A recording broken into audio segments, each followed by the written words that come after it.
I thought it was for general government, but that's fine. Yes. Good afternoon.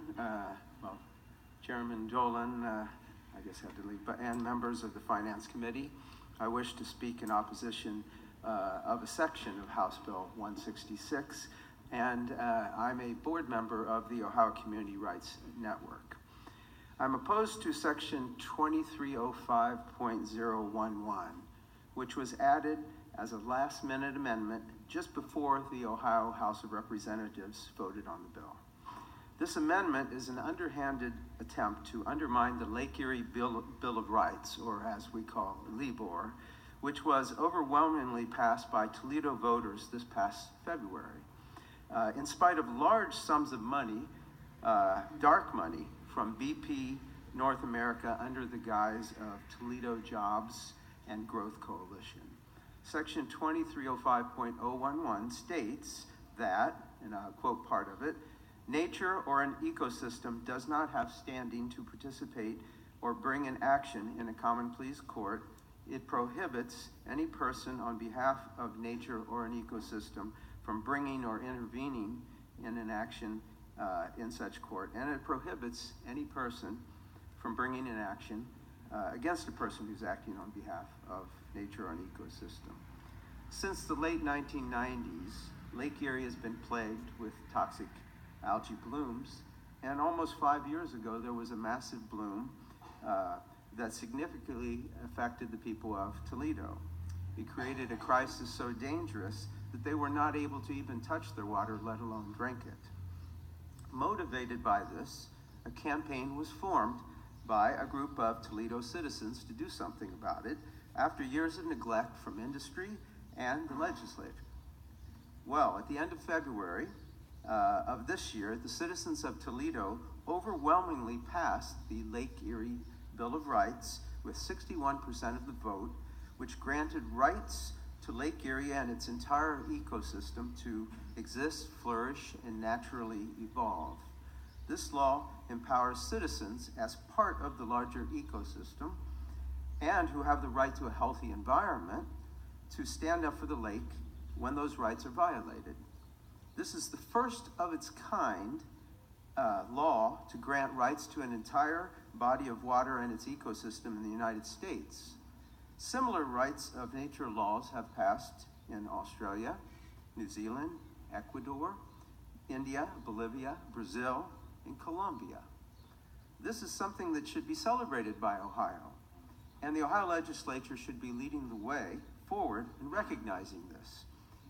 This drew international attention, and some of the grassroots activists responsible for the Lake Erie Bill of Rights were invited to speak at the United Nations on International Mother Earth Day in April of this year.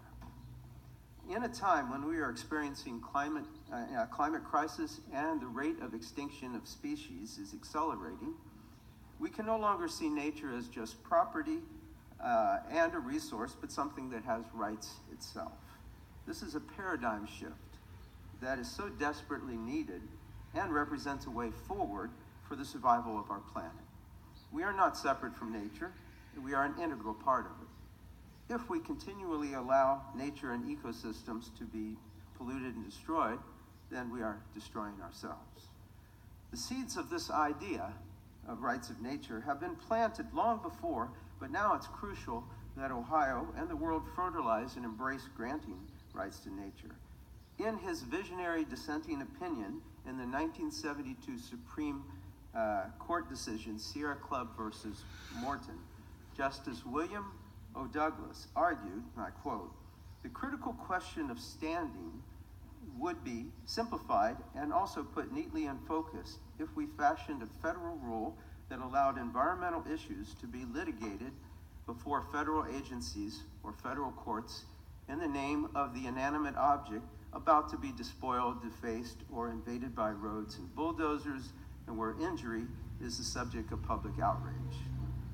Contemporary public concern for protecting nature's ecological equilibrium should lead to the conferral of standing upon environmental objects to sue for their own preservation.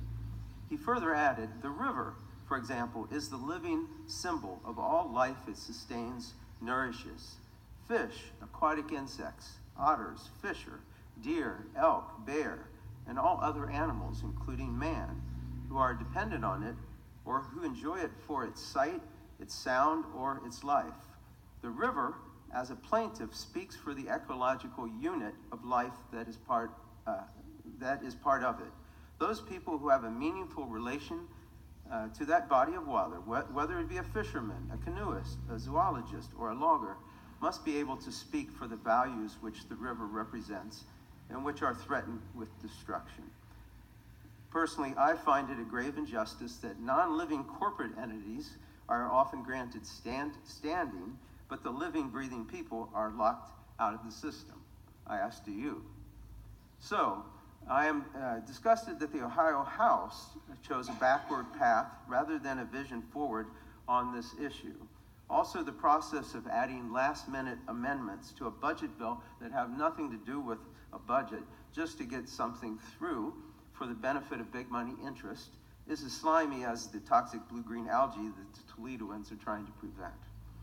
Therefore, I'm asking the Senate to be more forward-thinking with the budget bill, to be supportive of local democracy, the health of Lake Erie, and all of the Ohio's natural habitats and ecosystems, and all people who depend on them by removing this section from the budget bill. It has no place there and should never have been added in the first place. Unless you want to leave a legacy for future generations as dark as the money that attempts to defeat the will of the people, I ask you please remove section 2305.011 from the budget bill. Thank you. Thank you for your testimony. Any questions for the witness? See none, thank you for your time.